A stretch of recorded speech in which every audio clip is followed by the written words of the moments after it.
Football League, and you have said in the past that you've waited a long time for the opportunity. Is it fair that you, given your career, that you start this low in the pyramid? I think, you have to start somewhere. I said I'm prepared to start anywhere. I think for me, the opportunity came about. It was no messing around as well. As I said before, it was very clean. It was no kind of. Obviously sometimes you get agents and things like that. It was only one agent and the owner, and it was simple, and I kind of like that. A little bit old school really. Now it's there's about 10 people in between the chairman and actually getting the job. So or the owner. So for me, I like that scenario. And you've got to take an opportunity where, and I felt it was the right time. It was the right time. So for me, not taking this and then maybe waiting for another year, I can't see the point. I think the scenario of going with England, I think that was fantastic for me. 10 days away with Adi Bufroyd and the under 21s. That was great for me. So for me, it's all about taking the opportunities and momentum. That was. I was halfway through that, and then I got a phone call. So sometimes you just gotta roll with it and just go with it. I mean, I think football's all about football's always moving, so you just gotta keep up with it. So that scenario came. Maybe I don't know who that scenario popped up. Maybe 5 years ago. Who knows? I might be thinking in a totally different way. But for me now, and where I am in life, and I want to get started and get going, it was perfect for me. I saw Oliver Kay from the Times. We spoke last year, and you were saying how desperate you were to manage. Why are you so desperate to manage? What is it about it that appeals so much? And when you look at, for example, Thierry Henry, your ex-Arsenal teammate, he's having a really tough time having gone in at Monaco. Is there anything about the challenge that daunts you, that makes you worry that you could end up, who knows? Feeling like it's not something you want to do? I think for me, it's the passion. It's the passion of football. I think about football all the time. I like strategy. I like the whole kind of buzz of it. I love building. I love building teams. I think it's the next best thing from playing football. I don't really want to do commentating. I want to run my own show in the nicest possible way. I think I'm that type of character. I'm a serious character when it comes to football, and I care about football as well. So I'm deadly serious about football. So I don't really want to muck around, and I want to see how far I can go. So, but the first job is to get Macclesfield further up the field, up the table, and we'll go from there. I think that's the passion is there. I think about football, and I don't really. You can walk away from football then, but it just kept on, coming back. Yeah, there's been times when I thought, well, is it going to happen? I'm not going to tell you a lie. You just never know when it's going to happen. And I've got lots of friends who are in the same boat as well. I was speaking to one of my friends today. I'm not going to say who I was speaking to, but he's trying to get a job as well, and he can't get a job. So for me, it was the right place, right time, right club. Nice people here, fantastic people here, from the tea lady to the owner, and I want to be around football, and I see a future here for me. Sol, Riyad Al-Samrad from the Daily Mail.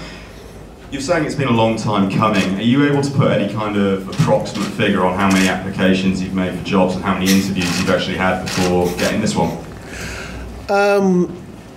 To be honest, for me, I kind of really started 7 years ago with the England scenario, and obviously England now is slightly different now. I think it's a better situation. I don't think they had the pathways there.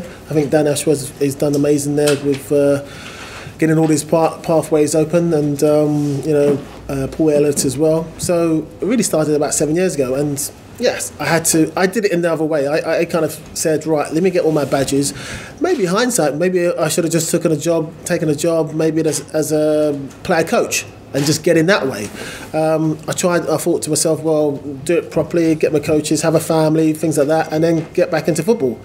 But I probably would say about 10 to 12, 15, 15 applications or conversations with agents to maybe, this is happening, this is bubbling or whatever. And that's the situation. You just don't know when it's going to come. You think, have a conversation, then it goes dead or goes quiet, and then you think, right, I've got to start again. So not all applications get to an interview.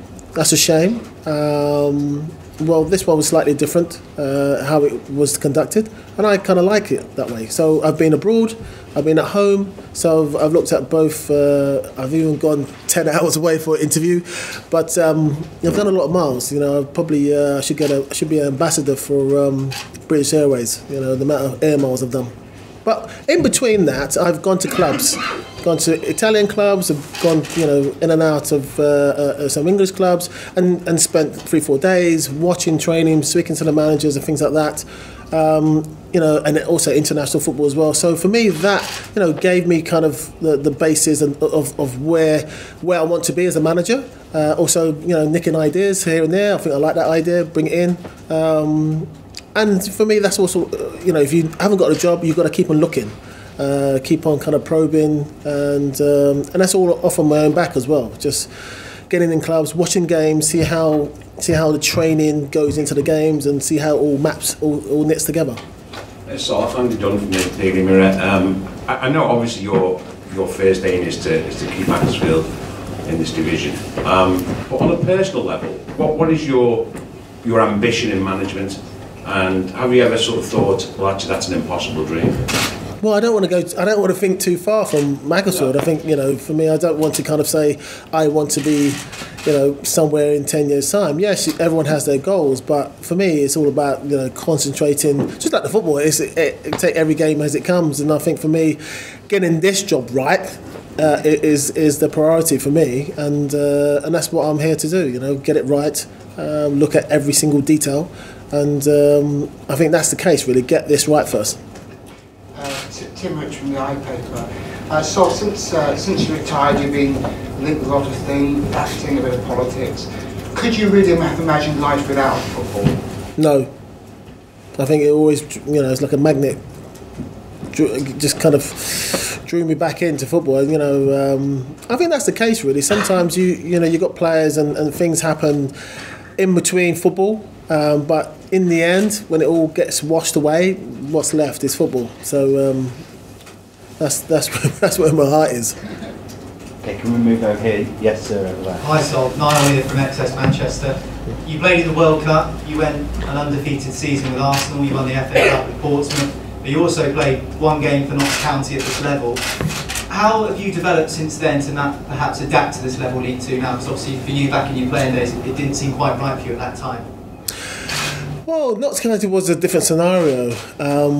It was, I don't want to get into detail. It's a shame that it didn't work out. That was kind of playing for a couple of years and then going into like a full-time coaching role. But we all know what happened to that situation. So I think for me, it's football. If you're very clever at football and you watch football and you watch how people train and you watch what you need to kind of get out of the players and what they need to do, I think you adapt and you switch on and you learn very, very quickly, and that's what I'm here to do. Yes, I haven't played this level, but yes, I'm a good thinker, and I look at all angles and look at all situations, and I pick up what I need to do to win this game. So that's the kind of human being I am. I don't really muck around. I don't really waste time with things that will not kind of benefit the club or the players. We haven't got time for that at the club. We need to carry on winning games and get up, and that's what it's adaptable. Very adaptable with the playing styles, and that's what you got to do and be. Yes, sir. Hi, Sol, Andy Bunting from The Guardian. You said you made 12, 15 applications for jobs. Did you ever get feedback on why they didn't progress, and anything that left you scratching your head as to why you were... Some did, yeah. Others feedback, obviously you got the old thing about inexperience and things like that, which is, I can understand that. But then you look at other players who probably a lot higher than me and probably the same type of career, and they've they're the same kind of experience. So I think it comes down to relationships, how you click with the owners, or how you kind of interview kind of a process. You never know. There's many things can kind of come into the equation, but the main thing is some give an interview, some say no, thank you for coming. So you just got to get on with it. I think you just got to keep on knocking on the door. And this situation happened, and I said, right, I'm going to take this. And I think now I can look behind me now and say, well, all those interviews, all those times I was travelling around watching training and watching games and talking to managers, and I was a little bit on the LMA courses as well. So you find out how to kind of talk to hierarchy, or how to kind of the owners. So say if you've got an interview, you've got hierarchy and football kind of coaches, you don't lose none of them in the room. So all that kind of stuff. All adds up to now where I am today, and I'm pleased God I'm here and I can do a fantastic job. Okay, next one. Yes. Association. You've got a stature in the game that is perhaps not often seen at this level. What's been your first interactions with the players and the reception you received from them? Good, definitely with Exeter. It's nice to see them, and I think it's good to kind of just give them kind of a good speech, and so they can relax and they can hear your voice firsthand, not through TV or radio or whatever, and just shake everyone's hands. I think the lads are very responsive. They're a good bunch of lads. My first training session today, full training session today, they responded well. I think everyone was happy with the session.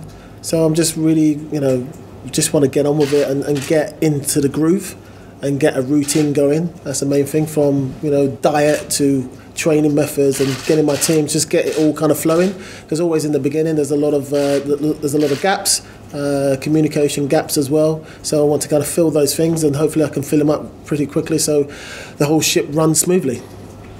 Do you think, just to follow up, do you think, given the level you played at, would you bring a sort of maybe a level of professionalism that isn't seen? You're talking about filling gaps on diet and nutrition. Are there things you think? No, there's food there, but it's just certain things I want to kind of look at. I just need to look at, because there was I need to see things and vet things. So that's all really.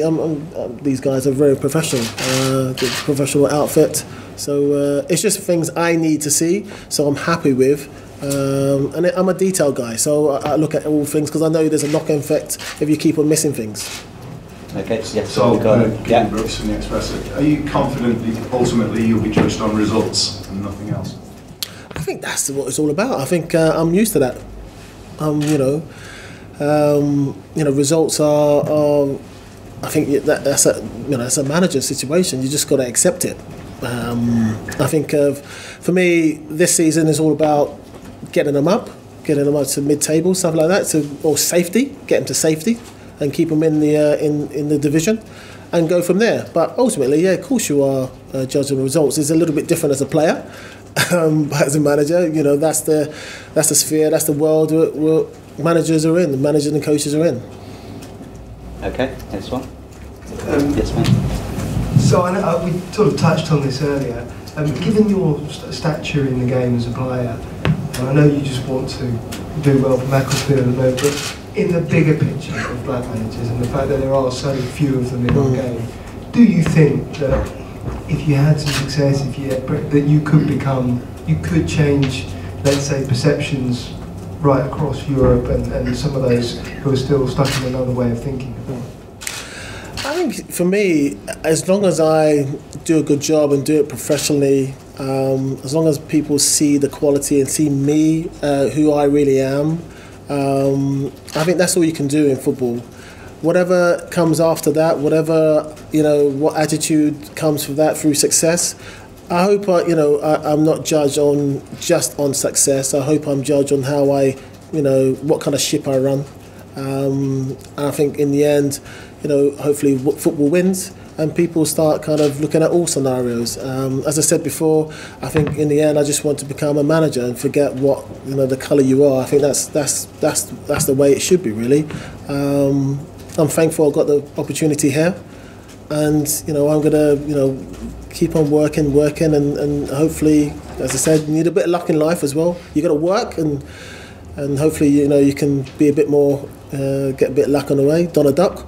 But I think that's the case. I think I just got to carry myself, do things properly, and then hopefully things can change. Who knows? Okay, we've got time for another 3 more. So anybody who hasn't asked anything maybe would like to? Yeah. Right. So, with your connections in the game and all the people you know from 25 years, I guess you're saying, in professional football, are there people you can turn to, not just for advice, but in terms of helping to bring players in? Oh yeah, I'll be happy. I'd have to. So a lot of favours will be, the phone will be very, very hot. Well, it's hot now anyway. So, and I have to recognise the situation we're in. We loans are the way forward, and the relationships with some of the bigger teams will come in handy. Really, I'm already on that because.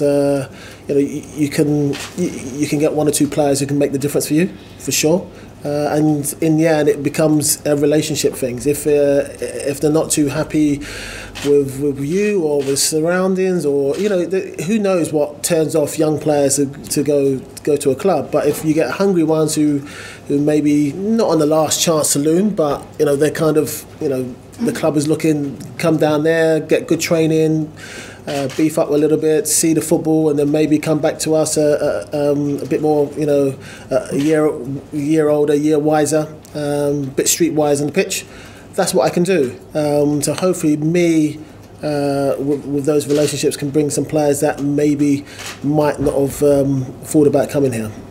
I think you have to utilise everything you got in this scenarios. Okay, so last couple, and Billy. Yeah, Sol, I don't expect you to tell us what you're getting paid, but I'm assuming... Did that laugh tell you? I'm assuming financially you didn't need to go into management or at this level of management. I'm assuming it's not about finance. I think for me it's all about the football. It's about the football. It's about getting me on that ladder, so to speak. Get on the ladder. I know it's we're talking about the League 2, but get on that ladder and do a good job. And that's what I've always been like that as a young boy. I've always wanted to kind of, every time I went on the pitch, or every time I kind of got myself into anything, I wanted to do it properly. And that's me. And so hopefully, I've not lost that, so that will continue for sure, and the players will see that. And so it's not about the money, because I don't really want to talk about that, but it really is all about the football. Okay, last one, please. Sorry, yeah, just kind of following on that a little bit. There was an interview you did about 5 years ago where you said you would... God, I can't remember, 5 years ago. You said you would actually work for free for a season just for the sake of getting a Premier League. Yeah. Was that actually a conversation you ever had with the club? Did you ever sort of formally pitch that to anyone? Not formally, but in my head, yeah. So... I'm not saying what I'm on now, but I'm just saying it's all about the football. Right, brilliant. Thank you very much, everyone. It was a really good afternoon. Some great questions.